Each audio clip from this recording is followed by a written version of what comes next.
Good evening, I'm Amna Nawaz. And I'm Jeff Bennett. On the NewsHour tonight, President Trump promotes his agenda and airs his grievances in the longest State of the Union speech in history. We fact-checked some of his claims. The controversial nominee for Surgeon General faces congressional scrutiny over her medical qualifications. And the Democratic governor of Kentucky discusses the messages that are resonating with voters in his red state.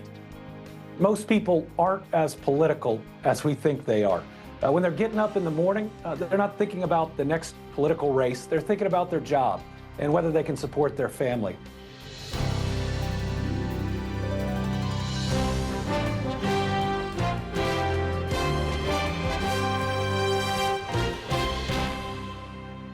Major funding for the PBS NewsHour has been provided by on an American Cruise Line's journey along the legendary Mississippi River.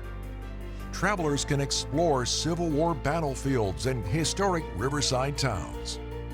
Aboard our modern fleet of American riverboats, travelers can experience local culture and cuisine while discovering the music and history that define the mighty Mississippi. American Cruise Lines, proud sponsor of PBS NewsHour.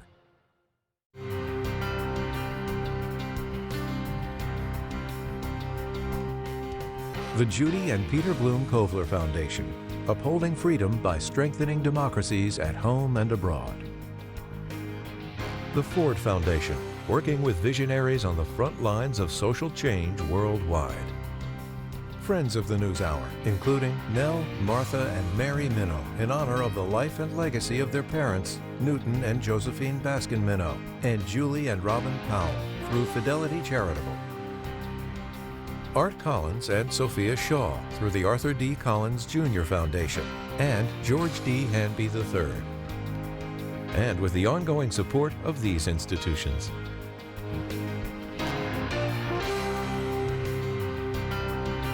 This program was made possible by the contributions to your PBS station from viewers like you. Thank you.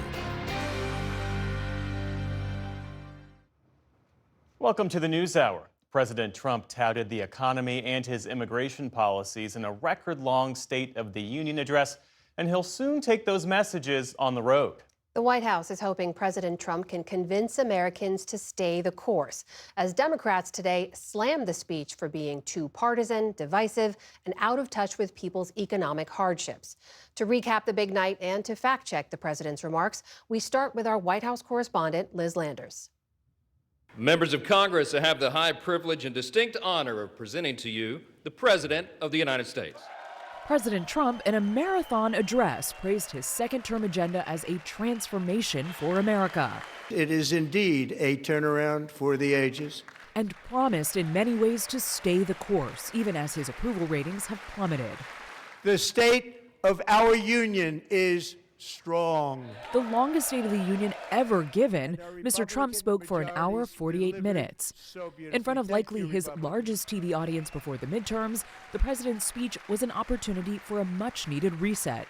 Our latest PBS-NPR Marist poll shows 6 in 10 Americans say the country is in a worse place than a year ago. Addressing one of voters' greatest concerns right away, Trump put affordability front and center. Just hold on a little while, we're getting it down. And soon you will see numbers that few people would think were possible to achieve. He rattled off positive economic data on inflation, gas prices, mortgage rates, and the soaring stock market. And he put blame on Democrats. Suddenly used the word affordability. They knew their statements were a dirty, rotten lie. Their policies created the high prices.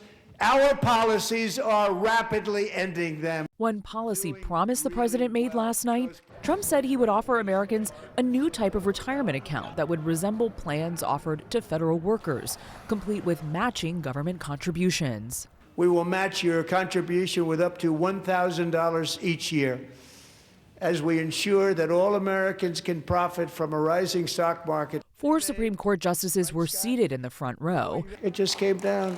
Very unfortunate ruling. Face to face with the president just days after the court handed him his term's biggest legal defeat on tariffs. Trump promised to soldier on with the cornerstone of his economic agenda. Congressional action will not be necessary. It's already time-tested and approved. On foreign policy, the president addressed rising tensions with Iran ahead of talks expected in Geneva tomorrow.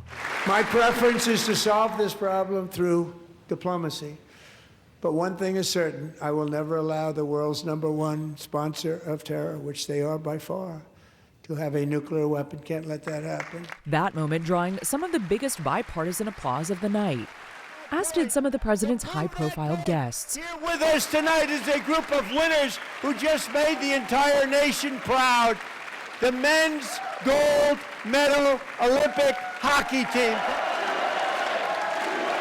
Welcoming the team into the chamber, Mr. Trump promised to award the Presidential Medal of Freedom, the country's highest civilian honor, to Team USA goalie Connor Hellebuyck. And there were more awards and made-for-TV moments, presenting 2 Congressional Medals of Honor to service members, as well as bestowing Purple Hearts to D.C. National Guardsman Andrew Wolf and posthumously to fellow Guard member Sarah Beckstrom. Both were shot in D.C. last year.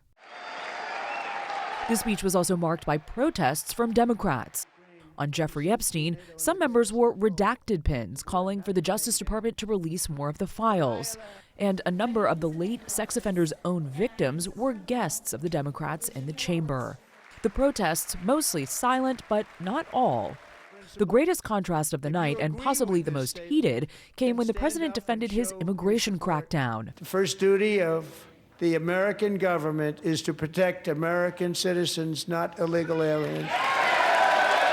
Mr. Trump chastised Democrats while Republicans stood and applauded for more than a minute. You should be ashamed of yourself not standing up. You should be ashamed of yourself. Democrats shouted back. The removal of criminal aliens. About the shooting deaths of 2 American citizens, Renee Good and Alex Preddy, in Minneapolis last month. And notably, there were boycotts. More than 24 fewer Democrats were in the chamber. Many of them were at a counter-protest outside the Capitol. In November, are you ready to finish the job? In November, are you ready to throw the bums out? And the official Democratic response? In his speech tonight, the president did what he always does. He lied, he scapegoated, and he distracted. And he offered no real solutions. New Virginia Governor Abigail Spanberger focused where the president also focused, addressing Americans' affordability concerns. Is the president working to make life more affordable for you and your family? We all know the answer is no. Reaction today fell along partisan political lines. I think that we've got a lot of momentum here, but the president said this last night. We inherited a mess. Our ask to the American people is let us continue to fix this mess. So Donald Trump is lying, and the American people can either believe what Donald Trump says or they can believe the monthly bills, but they cannot believe both. Presidents often hit the road after the speech to sell their policies directly to the American people.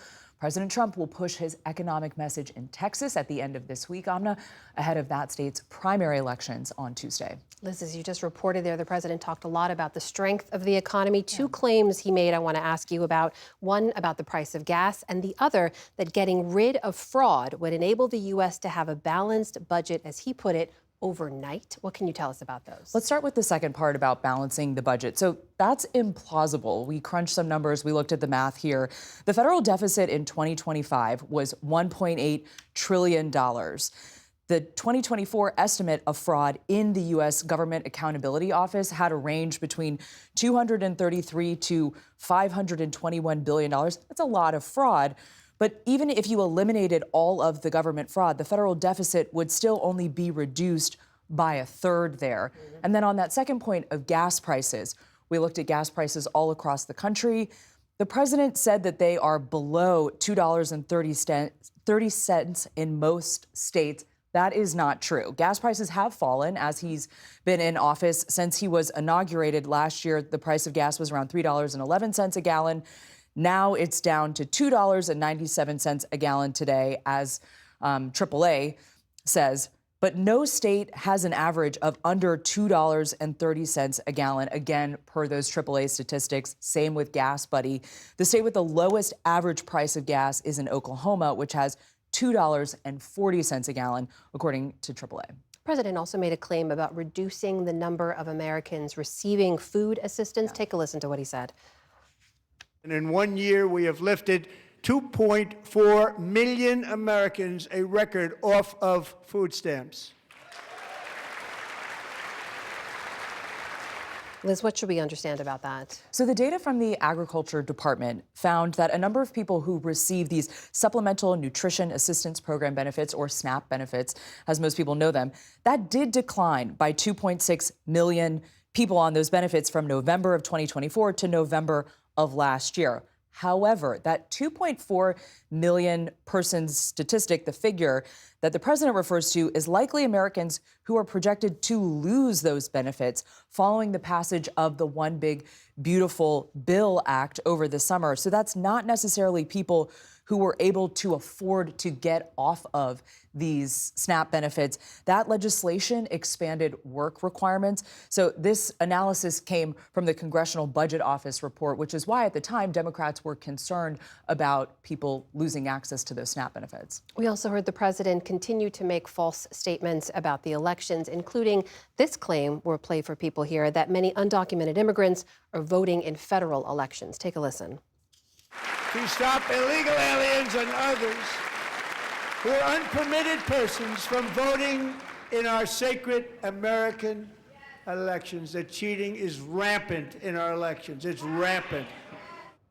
What do we know about that, Liz? That's an outright falsehood. This has been disproven over and over again by the president's own Department of Homeland Security and a number of other places that have looked at whether there are non-citizens voting in this country. It happens at an infinitesimally small level. For example, the Department of Homeland Security did a study after the 2024 election. 49.5 million voter registrations were checked. About 10,000 cases were referred for additional investigation of non-citizenship. Amna, that's 0.02% of the names that were processed. Another example, the Heritage Foundation, they looked at voter fraud cases that were brought by prosecutors. Only 85 cases involving allegations of non-citizen voting were found over a 2-decade 20-year period from 2002 to 2023. And also, these states do these individual voter roll checks as well. One example, Georgia, a really important swing state, they did a 2024 audit. Their Secretary of State, Brad Raffensperger, found 20 non-citizens out of 8.2 million registered voters in that state. And Amna, of course, Georgia in particular is a state that has the attention of the president. Right here, we're seeing there's not evidence of non-citizens voting in that state. All right. That is our White House correspondent, Liz Landers, reporting tonight. Liz, thank you. Of course.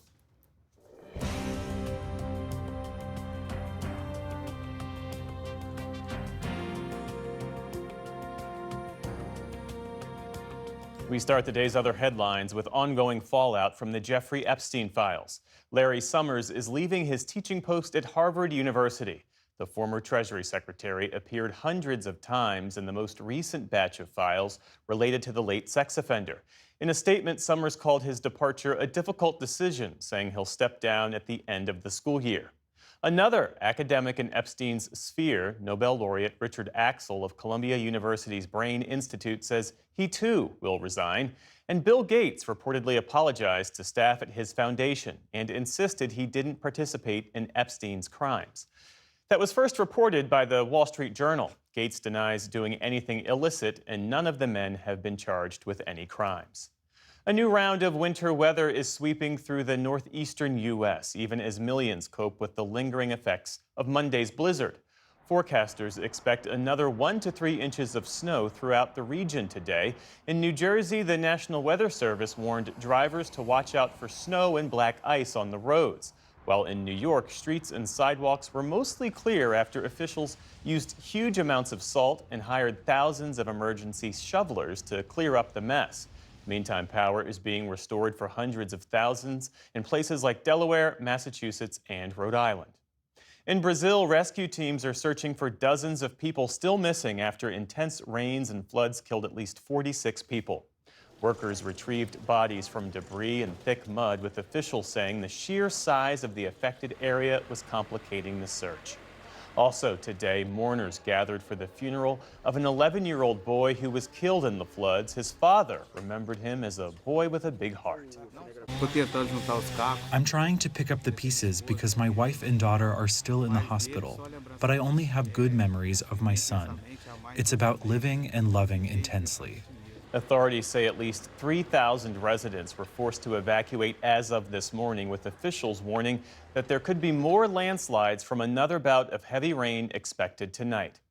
U.S. Secretary of State Marco Rubio defended the Trump administration's capture of Venezuelan President Nicolás Maduro today. Rubio was in St. Kitts and Nevis for meetings with leaders of the 15-member Caribbean Community Bloc. According to a State Department transcript, he told the group that, quote, Venezuela is better off today than it was 8 weeks ago. It comes amid rising concerns over President Trump's policies in the Western Hemisphere. That includes a series of boat strikes against alleged drug traffickers that have killed more than 150 people, and a crippling oil blockade of Cuba that has paralyzed that country's economy. Meantime, Cuba's Interior Ministry says its soldiers killed 4 people aboard a speedboat registered in Florida that they say had opened fire on officers in Cuban waters. Officials provided few details, but say the incident took place about 1 mile off of Cuba's north coast. They say 6 others were wounded. It's unclear if any U.S. citizens were on the boat. In a social media post, Florida's Attorney General said that he's ordered prosecutors to work with federal, state, and law enforcement to begin an investigation, adding that the Cuban government cannot be trusted. A U.S. federal judge is blocking the Justice Department from an unsupervised wholesale search of Washington Post reporter Hannah Nathanson's electronic devices. In his ruling, Magistrate Judge William Porter said that allowing officials to do so would be a restraint on her First Amendment rights and called it the equivalent of leaving the government's fox in charge of the Washington Post's henhouse. Federal agents seized several devices from Nathanson's Virginia home in January, which her paper called outrageous. The judge says he will review the contents of Nathanson's devices himself. AI giant NVIDIA posted another blockbuster earnings report this afternoon. The company's profit nearly doubled in the fourth quarter to $43 billion, thanks to strong chip sales.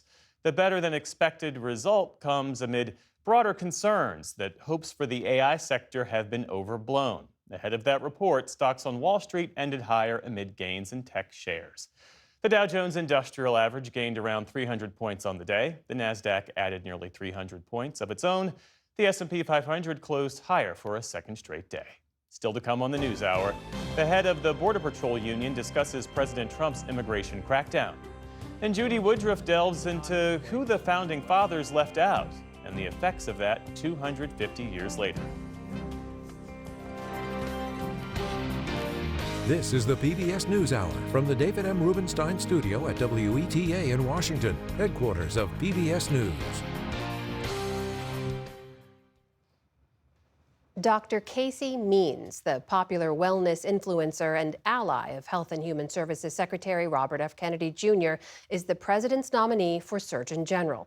And she faced tough questions on Capitol Hill in a long-awaited confirmation hearing. As a prominent voice in the so-called MAHA movement, some of her ideas like prioritizing natural foods, reducing pesticides, and exercising consistently are widely accepted. But she's also been criticized for more controversial views, from her statements on vaccines and the consumption of raw milk. Our William Brangham has this report. We are now the most chronically ill, high-income nation in the world. While celebrated as a potent fighter for the MAHA movement, Dr. Casey Means was quickly pressed by some from the president's own party. Right off the bat, Republican Senator Bill Cassidy, who's also a doctor, grilled Means on her past statements incorrectly linking vaccines to autism. Do you believe that vaccines, whether individually or collectively, contribute to autism? Until we have a clear understanding of why kids are developing this at higher rates, I think we should not leave any stones unturned. There's been a lot of evidence showing that they're not implicated. Do you not accept that evidence? I do accept that evidence. I also think that science has never settled. Dr. Means is a wellness influencer. She went to Stanford Medical School but didn't finish her residency and doesn't have an active medical license. Today, Dr. Means said she believes vaccines save lives, But as the U.S. sees a dramatic rise in measles cases, she wouldn't commit to recommending that vaccine.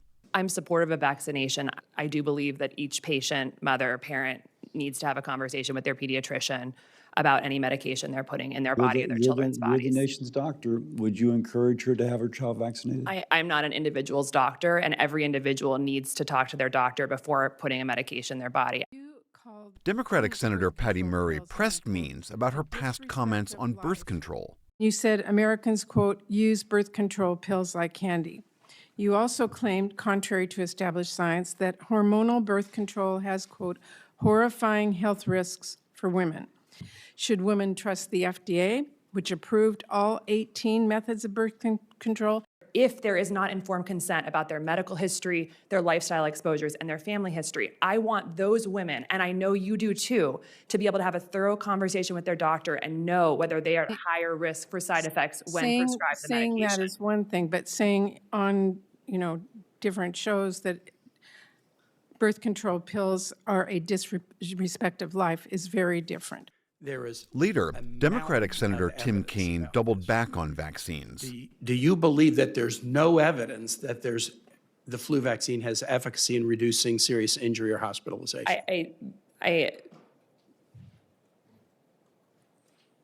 This is an easy one, doctor. This is an easy one. I support the CDC's guidance on the flu vaccine.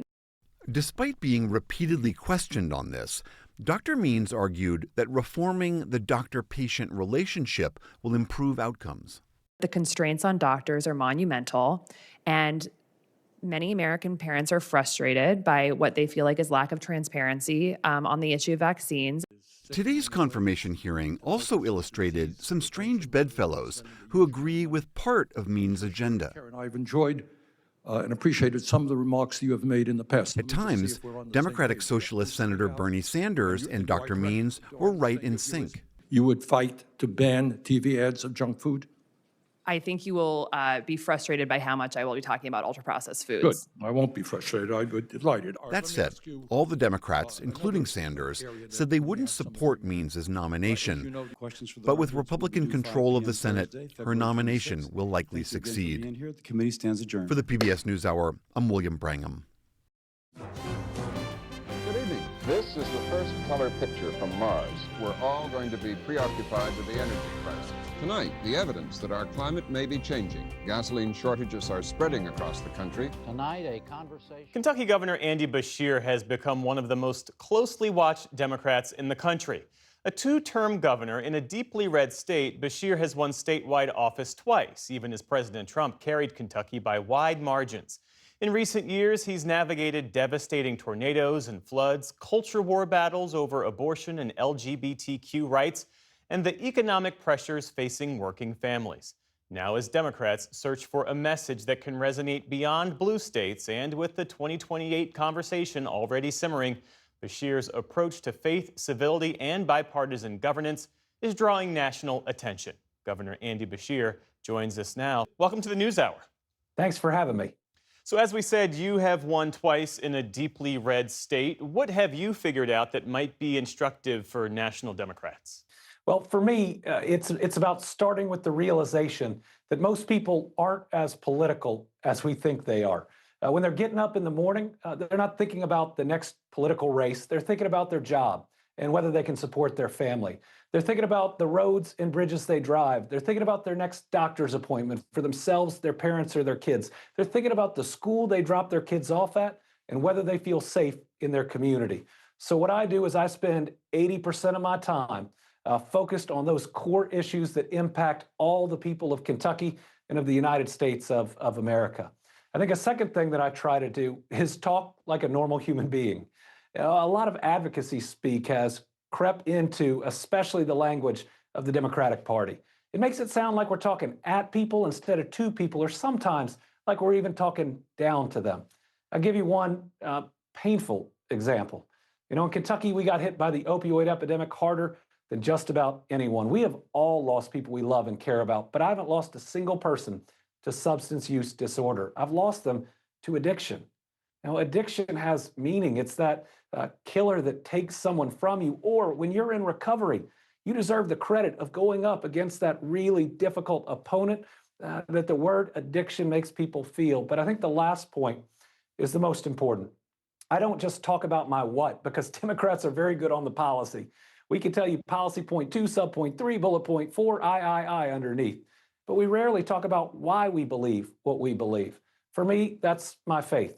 It's that golden rule that says we love our neighbor as ourselves, and the parable of the Good Samaritan that says everyone is our neighbor. And so when I talk about different decisions I've had to make, different vetoes I've had to make, I respect voters enough to not just tell them the what, but also the why. Let me ask you this, because there is plenty of data to show that key industries in your state, farming and manufacturing, have faced major headwinds as a result of President Trump's economic and trade policies. And yet, voters there are still supportive of him by and large. What explains that disconnect? Well, they're waking up. They're waking up because we are succeeding in spite of Donald Trump and not because of him. You know, since I became governor, we've broken every record from private sector investment to new jobs. Our average incentivized wage last year was $30 an hour. We are actually making life better for our citizens, trying to expand healthcare, investing in those roads and bridges, and seeing public safety improve year after year. But what Donald Trump has done hasn't made life easier, it's made it harder. His tariff policy has added $1,600 or $1,700 of cost to our families who are already struggling with how costs nationally are rising. His big, ugly bill is going to devastate not just rural healthcare, but rural America. It threatens to close 35 rural hospitals in my state. So I think the American people are starting to see not just the fact that the Trump administration makes life harder, but that they go about their business with a level of cruelty that the American people just aren't going to accept. As we said, you are a two-term Democratic governor in a red state. That alone puts you on the short list for 2028. How seriously should we take this idea that you might run? Well, I've got a lot of work to do this year first. I've got to keep Kentucky on our winning streak. I'm also head of the Democratic Governors Association. So before I can look at a race in 28, I have 36 races in 2026, and we are going to win in places that people aren't expecting. It's important to do that because when Democratic governors win, we do what Republicans don't. We govern well. We make sure that we're focused on our people and their everyday lives, and we improve the lives for the people in our state. But if folks out there, especially on the Democratic side, want a map in 2028 that's not just 5 states with zero margin of error, yes, it helps to flip a House seat in Des Moines. But flipping the governor's office in Iowa is how we change that map. Governor, as you well know, there's a real hunger right now in parts of your party for a fighter, someone who meets confrontation with confrontation. You're often described as measured, even too nice. How do you respond to the Democrats who worry that your approach might not be the right one for the moment? I wouldn't mistake kindness for weakness.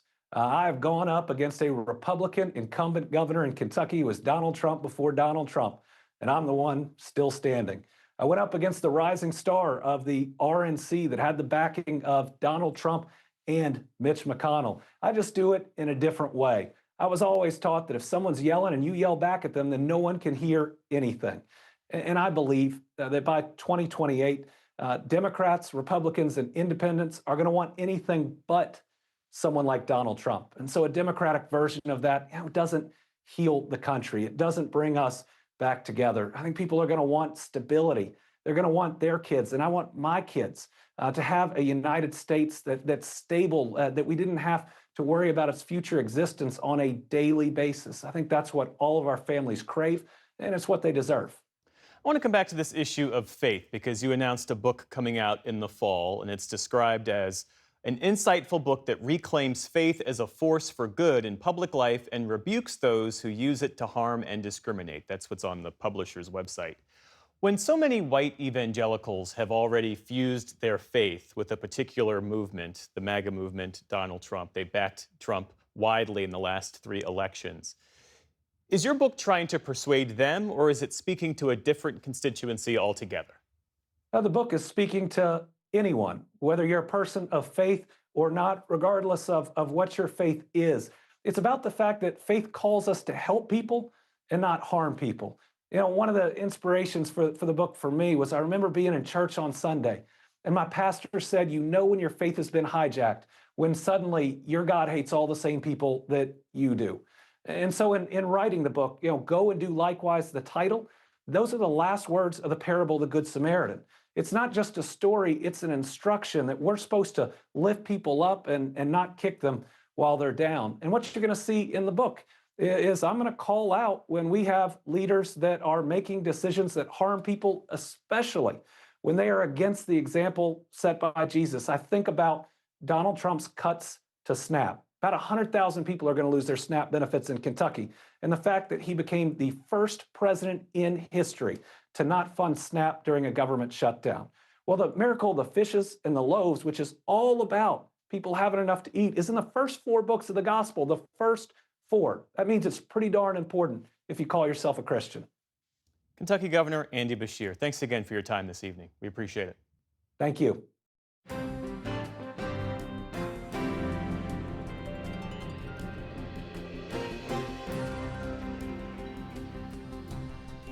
President Donald Trump's defense of his immigration agenda during last night's State of the Union address came as public support is falling.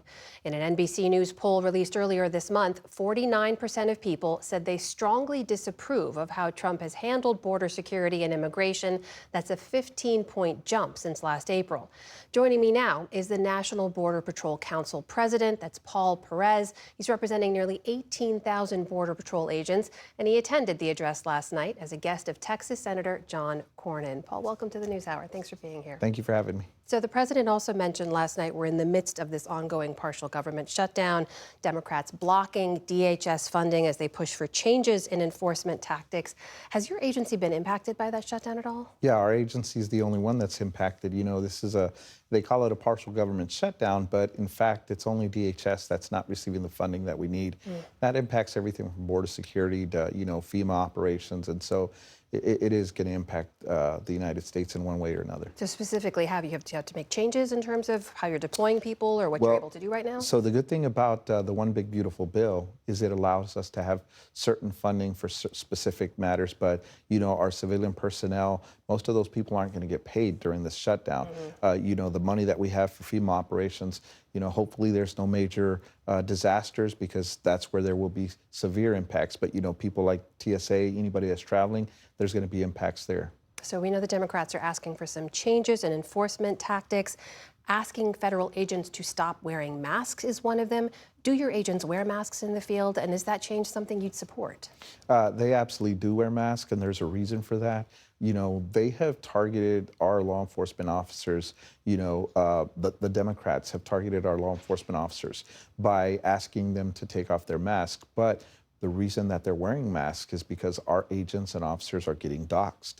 They're being identified, their pictures are being put on the internet, they're looking for their homes, they're looking for their families. They go after them. So it's about protecting ourselves, protecting our agents, protecting our families more importantly. But yeah, there's a reason, you know, they politicized this by coming after our agents. You know, they demonized and vilified our agents, calling us everything from Nazis, jackbooted thugs, without failing to realize that the Border Patrol is more than 50% Hispanic. You know, among the many things Democrats are asking for are also a higher bar for warrants, judicial warrants instead of administrative warrants when you're searching private properties. I hear you saying you don't want to give on the masks. Are there concessions you think that could be made here to change enforcement tactics on the ground? That would be very difficult. That would essentially shut down operations. That would not allow us to target the people that we're going after. How would it shut down operations? We'd have to go to a federal judge. We'd have to request a judicial warrant when we've already got an administrative warrant for this person's arrest. This is somebody that's already been through the system. They've already had the due process, and they've been ordered deported, either in absentia or they've been going to their hearings and have been ordered to be deported and have not left. So if we were to have to get judicial warrants, that would mean we have to go to the federal judge and have the federal judge sign on to that for every single person that we've got, which is almost 1 million people that we've got warrants for. We would have to essentially stop and go do that for every single person. There's absolutely no way we could continue. And I think the Democrats know that. It would stop it. It would bring it to a grinding halt because number one, it's going to be up to the judges to decide whether they give that judicial warrant. And once it's in their pipeline, it stays there until they make a decision. So if you look at how many people we've got and how many times we'd have to go seek a judicial warrant, we wouldn't be able to apprehend or arrest anybody that we're doing targeted enforcement operations for. Paul, big picture here, the Democrats say they want accountability. And they're asking for this after, as you well know, we've had American citizens who've been shot and killed by federal agents, including a Border Patrol agent in one case. And you're also talking at a time that the majority of Americans feel like the immigration enforcement actions have gone too far. This was related to ICE, but some 6 in 10 Americans say it's gone too far. Why do you think that is? Why do the American public see it that way right now? Well, I think a lot of it is the media's misleading the public into how things are going. If you look at all these incidents, if you look at these operations, these are targeted enforcement operations that these arrest teams are going and executing. It's American citizens, it's people from the public that are going out there, they're interfering, they're impeding, and they're getting in the way of our law enforcement officers without local law enforcement help. And so what Paul, if I may, American citizens were shot and killed exercising their First Amendment rights. That's not the media misleading people. That's happened. But what you don't see the full picture. You don't see the actual interference, the impeding, and what's happening with these American citizens that have been killed. In both instances that we're referring to, one by an ICE officer and one by a Border Patrol agent, they interfered. The woman in the car, she refused to follow orders. The gentleman in the... You mean Renee Good? Yes, Renee Good and Mr. Preddy. Her partner disputes that, I should say, that she refused to follow, but please. But there's video to that. And, again, the investigations are ongoing. These agents and officers have utilized their training. In the specific instance with Preddy, that was a targeted enforcement in which the subject they were going after got away because of the interference and the impeding. And so, yes, I get it. People have lost their lives. But the way the media spins everything, the way they attack our law enforcement officers, they make it seem as if we're out there doing things that are illegal. We're kidnapping American citizens. We're taking people off the streets. That's not what's happening. And because of that, it leads to the rhetoric. It leads to the interfering. It leads to these people coming out there thinking and believing that we're doing these bad things and causing them to interfere and interject themselves into lawful law enforcement actions. And that's dangerous for everybody. We've asked, Tom Homan specifically asked for a couple of things, which was to allow us to go into the jails, into the prisons, and take these people into custody there, so that there doesn't need to be a group of agents protecting the arrest teams. If we could do that, if those things were happening from the get-go, if local law enforcement officers were allowed to work with us and not actually become federal immigration agents, but protect our arrest teams, these things wouldn't have happened. Do you think the incidents in which federal agents have fired pepper spray into cars or broken windows and dragged people from their cars or shot and injured, if not shot and killed other people, has that contributed to this sentiment that people feel the tactics have gone too far? I think people look at that, they see it's a one-sided story. There's also the story. How is that one-sided? Sorry. Well, because again, we're only seeing the videos of the aftermath. We're only seeing the video of where they're removing somebody forcibly from the vehicle. What we're not seeing is what led to that actual action. So if somebody's interfering, if they're impeding, and they don't follow orders to remove themselves from the situation, if they've made a decision that they're going to arrest somebody, then they're going to arrest that person. And then they have to comply. If they fail to comply, then our agents and officers are trained to remove people from vehicles, people that are non-compliant. What you don't see is that they've actually they've used a lot of restraint. We're not using tasers. We're not using our ASP batons. We're trying to use the minimum amount of force necessary to effect that arrest. And oftentimes these people, they fight back. They physically assault our agents and officers, and so they do have to use force. That's what everybody's seeing. They're not seeing the lead up to that. I would assume in the interest of more transparency, you'd support body camera usage then across the agents? Our agents have had body cameras for a couple of years now.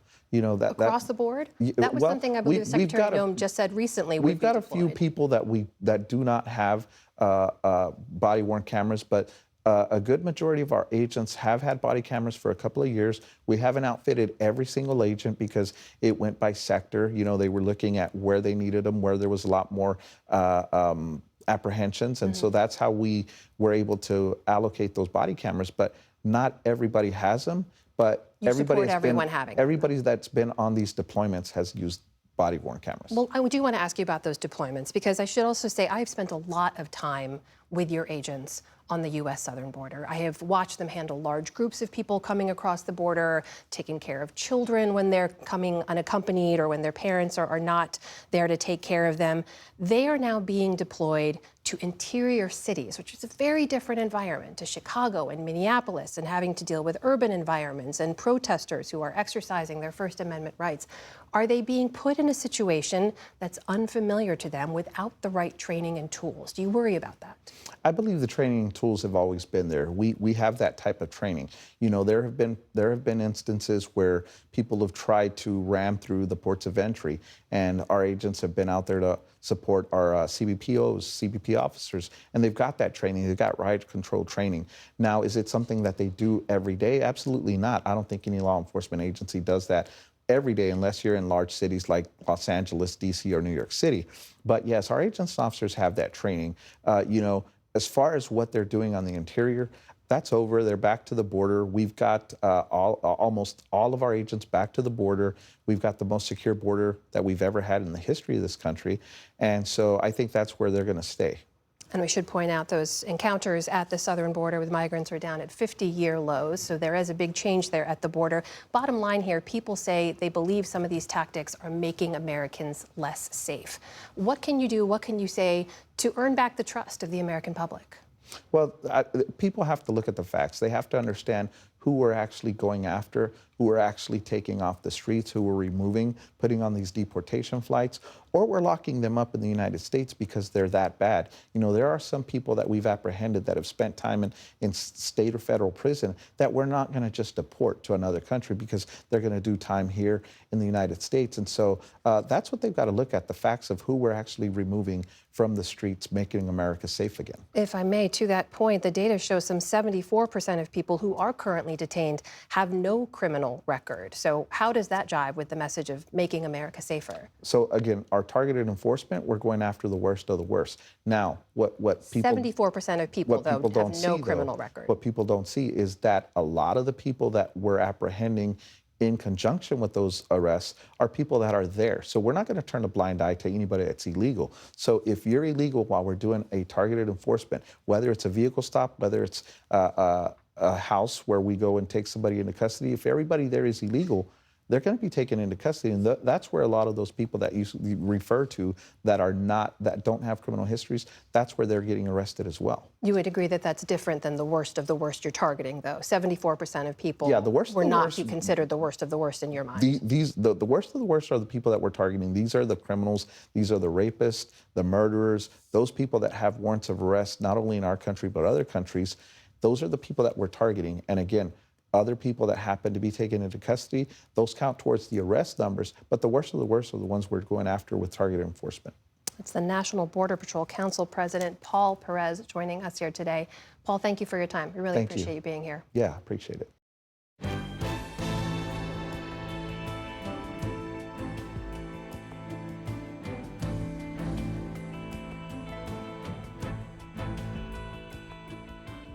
With a 250th birthday in sight, the Crossroads team is examining what it means to be an American and reflect on what the founders built, who they left out, and what in that 250-year history has been left unresolved.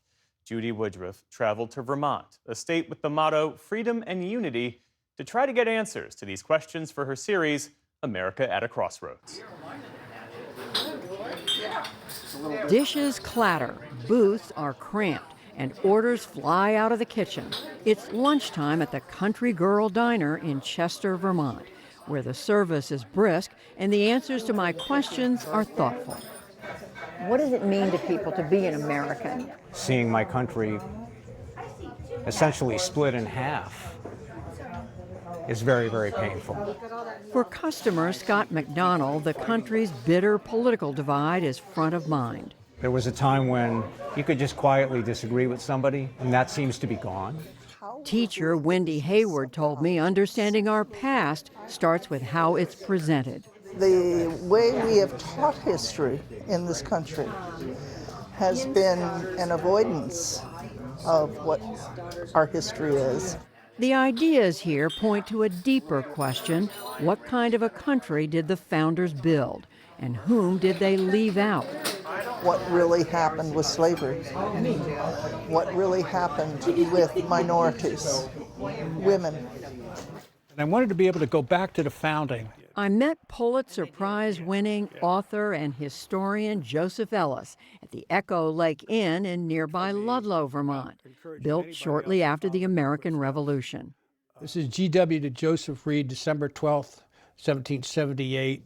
He spent much of his life reading primary documents written by Washington, Jefferson, and other founding fathers. You've got to have one idea for one page. Taking meticulous notes for his books, all written by hand. We must acknowledge that all of these people were human beings. They weren't gods. In his latest book, The Great Contradiction, The Tragic Side of the American Founding, Ellis acknowledges the founders were trying to do something that had never been done before. It reversed the tectonic plates of Western political thought. Power did not flow downward from God to kings, but upward from that mysterious crew called the people to their elected representatives. But he says a fatal flaw was in how majority will was designed and who was included or excluded from participation. Ellis adds when it came to race, the majority of colonialists drew a line. If you say, do you want to end slavery? They'll say, yes. Then, do you want a biracial society? No. All whites, all of them, in the North and the South, say the same thing. By 1776, 1 in 5 people in the American colonies were enslaved, and native nations controlled most of the land west of the Appalachians. Yet, neither group was included in the Constitution and its promise of we the people. Even those that are very much in favor of ending slavery are not in favor of granting them equal treatment at all. The failure to end slavery means, in the end, the Civil War is inevitable. That war that began nearly 8 decades after the country's founding left over 600,000 Americans dead and left us as a nation grappling with the same moral question for generations to come. From President John F. Kennedy, the heart of the question is whether all Americans are to be afforded equal rights and equal opportunities. To President George W. Bush. That slavery is a blight on our history, and that racism, despite all the progress, still exists today. Was never realistic. And President Barack Obama. Race remains a potent and often divisive force in our society. And it continues today as the Trump administration tries to reshape how race is taught and remembered. Debates over policing, voting rights, and federal power also continue today, including in Minnesota, where federal actions and protests have raised new questions about whom the law protects. Ellis says the founders postponed a decision on slavery because they feared it would destroy any chance of a new nation before it even came into being. If they raise the issue during the war, the South will secede and will lose the war. And if we raise it during the Constitutional Convention, the same it'll never pass. Ellis contends the second major failure was the exclusion of Native Americans who were not citizens, had no vote, and were not considered in the treaty that formally declared the United States a nation at the end of the Revolutionary War. They basically confiscated all their property, claiming they lost the war or something. They didn't lose the war. One of the things that propels me towards a more positive view of Washington is that Washington is president. He's very busy, and his Secretary of War comes to him and says, unless we do something, we're on a path that the only Native Americans east of the Mississippi will be in history books. Your whole future as a distinguished American president will depend upon you getting this right. Yet, over the next century, the United States signed more than 370 treaties with tribal nations and broke nearly every one of them.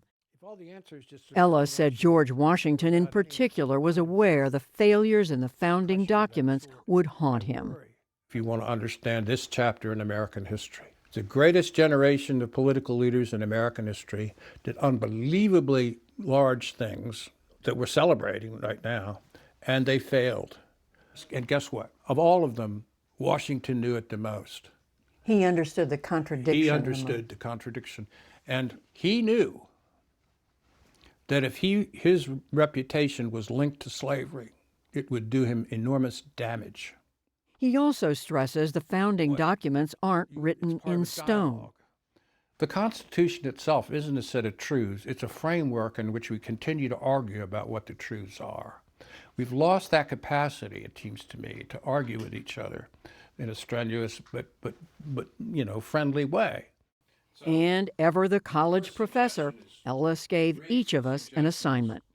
Read the Declaration. It's only 2 pages long. You can pull it up on your cell phone, okay? Right.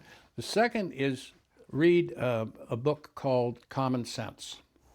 Thomas Paine. Thomas Paine. It's the single most influential book in shaping the way in which American history goes. You don't change history.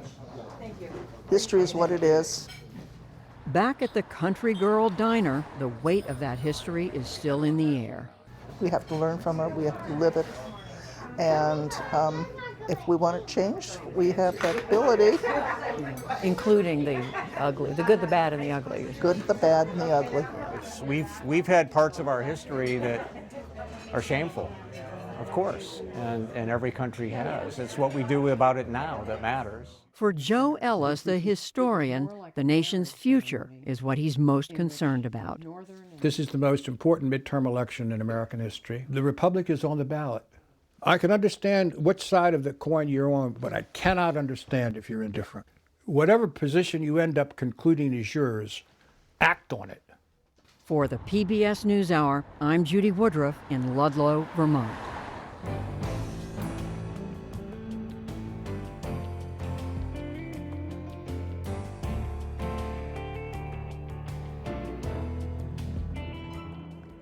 Julian Shapiro Barnum is the creator and host of Recess Therapy, an online series where he talks with kids about everything from friendship to the meaning of life. In tonight's Brief but Spectacular, he shares what adults can learn from the clarity and compassion of children. The idea behind Recess Therapy was, how can I, a young adult who needs help figuring out how to navigate the world, get advice from kids who are able to kind of see through all the BS? What do you want to say to all the adults who think that kids are grimy and gross? I'm not sticky now. Was that for energy or for syncing audio? Oh, you use it? There were a couple moments where I think Recess Therapy kind of hit the mainstream in a bigger way. One was the Corn Kid video moment. It was one of the most viral videos that TikTok has ever seen. I can't imagine a more beautiful thing. I feel like I've spent a lot of my life trying to figure out the best way to have a conversation. There are so many things that kids do that I wish adults were better at doing. One is turning strangers into friends. I wish I could bottle that up and make other adults bring that out of each other. I had kind of an unconventional upbringing. I was raised by 3 moms and 2 dads. Everyone's gay. I had 2 moms who were together. They wanted to have a baby. They asked their best friend at the time, my dad, whose boyfriend is my other dad.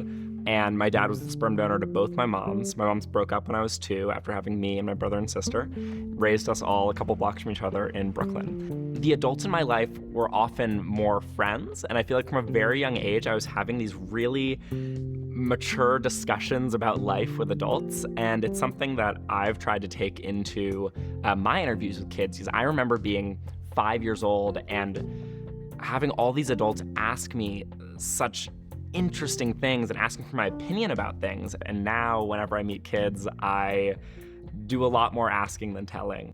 My name is Julian Shapiro Barnum, and this is my brief but spectacular take on Recess Therapy. As always, you can watch more brief but spectacular videos online at pbs.org/newshour/brief. And that is the NewsHour for tonight. I'm Amna Nawaz. And I'm Jeff Bennett. For all of us here at the NewsHour, thanks for spending part of your evening with us. Major funding for the PBS NewsHour has been provided by Cunard is a proud supporter of public television.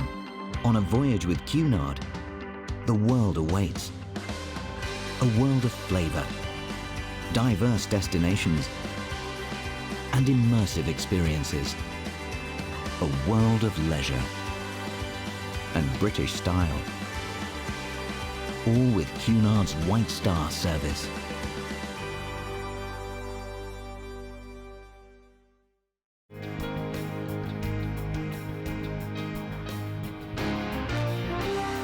Friends of the NewsHour, including Jim and Nancy Bildner and the Robert and Virginia Schiller Foundation. The Walton Family Foundation, working for solutions to protect water during climate change so people and nature can thrive together. Supported by the John D. and Catherine T. MacArthur Foundation, committed to building a more just, verdant, and peaceful world. More information at macfound.org. Funding for America at a Crossroads was provided by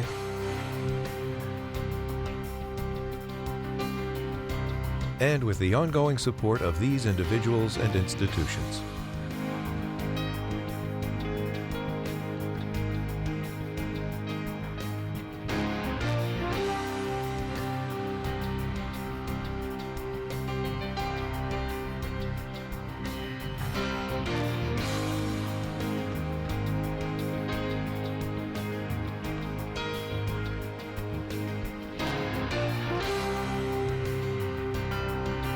This program was made possible by the contributions to your PBS station from viewers like you. Thank you.